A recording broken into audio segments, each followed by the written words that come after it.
You've invested a lot in your education, and people have invested in you. And let me tell you, the world needs your talents. Man, does it ever. The world needs a lot, and we need it from you. We really do. We need it from you young people. I mean, I'm not speaking for the rest of us up here, but I know I'm getting a little grayer. We need it from you, the young people, because remember this. So you got to get out there. You got to give it everything you got, whether it's your time, your talent, your prayers, or your treasures. Because remember this, you will never see a U-Haul behind a hearse. I'll say it again. You will never see a U-Haul behind a hearse. You can't take it with you. The Egyptians tried it, and all they got was robbed. So the question is, what are you going to do with what you have? I'm not talking about how much you have. Some of you are business majors, some of you are theologians, nurses, sociologists. Some of you have money, some of you have patience, some of you have kindness, some of you have love, some of you have the gift of long suffering. Whatever it is, whatever your gift is, what are you going to do with what you have? Fail big. That's right. Fail big. Today's the beginning of the rest of your life, and it can be very frightening. It's a new world out there. It's a mean world out there, and you only live once.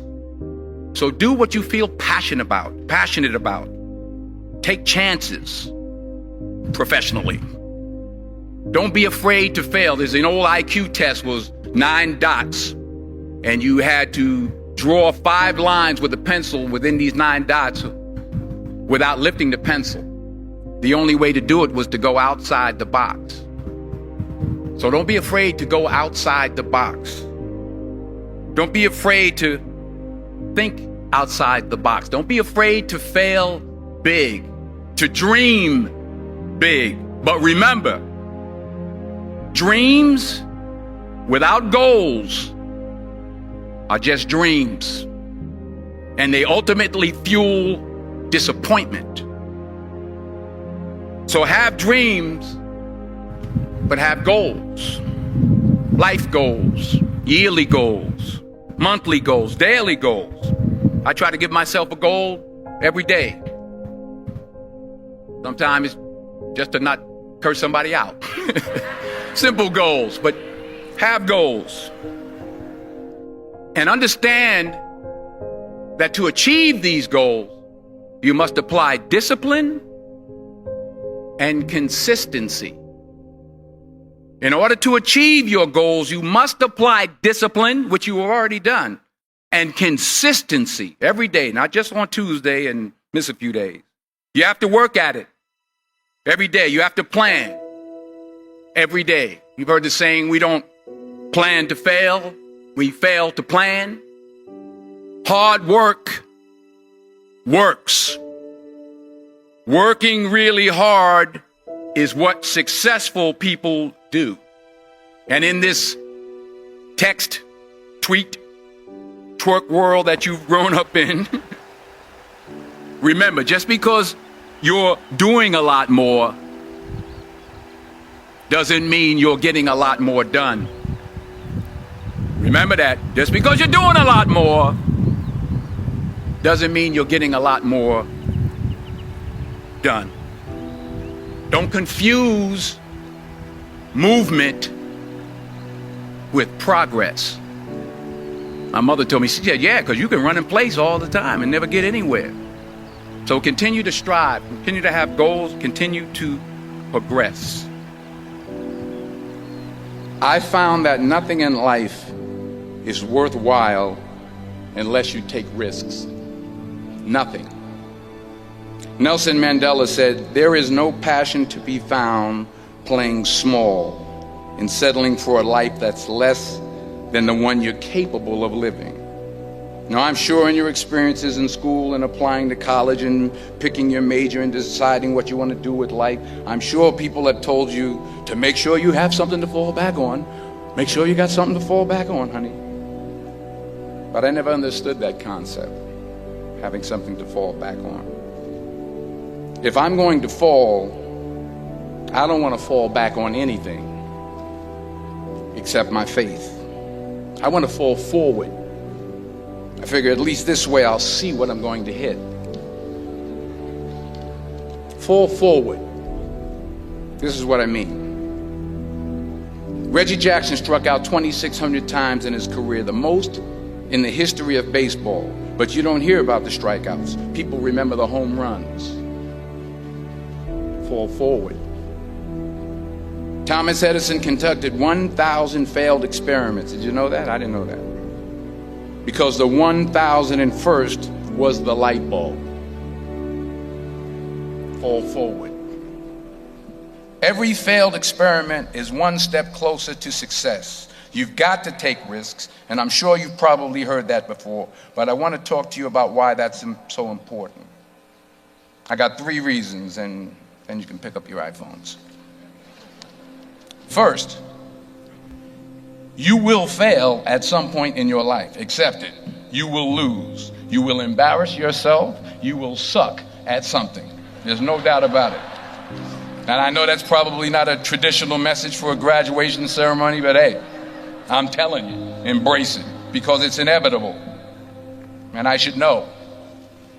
In the acting business, you fail all the time. Early on in my career, I auditioned for a part in a Broadway musical. Perfect role for me, I thought, except for the fact that I can't sing. I didn't get the job. But here's the thing. I didn't quit. I didn't fall back. I walked out of there to prepare for the next audition, and the next audition, and the next audition. I prayed. I prayed. And I prayed. But I continued to fail, and fail, and fail. But it didn't matter, because you know what? There's an old saying, you hang around the barbershop long enough, sooner or later you're going to get a haircut. So you will catch a break, and I did catch a break. Last year, I did a play called Fences on Broadway. So someone talked about it. Won the Tony Award. And I didn't have to sing, by the way. But here's the kicker. It was at the Court Theater. It was at the same theater that I failed that first audition 30 years prior. The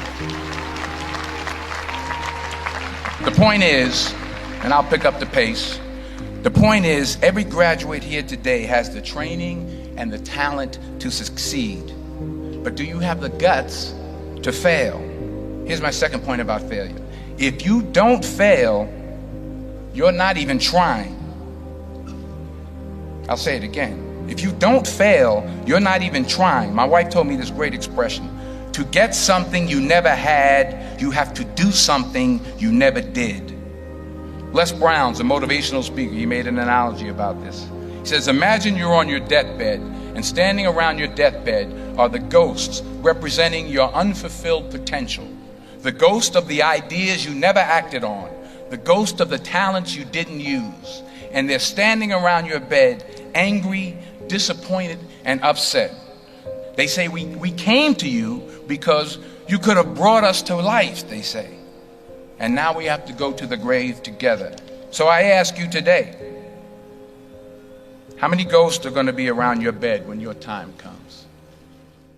Not only take risks, but to be open to life, to accept new views, and to be open to new opinions, to be willing to speak at a commencement at one of the best universities in the country, even though you're scared stiff. While it may be frightening, it will also be rewarding. Because the chances you take, the people you meet, the people you love, the faith that you have, that's what's going to define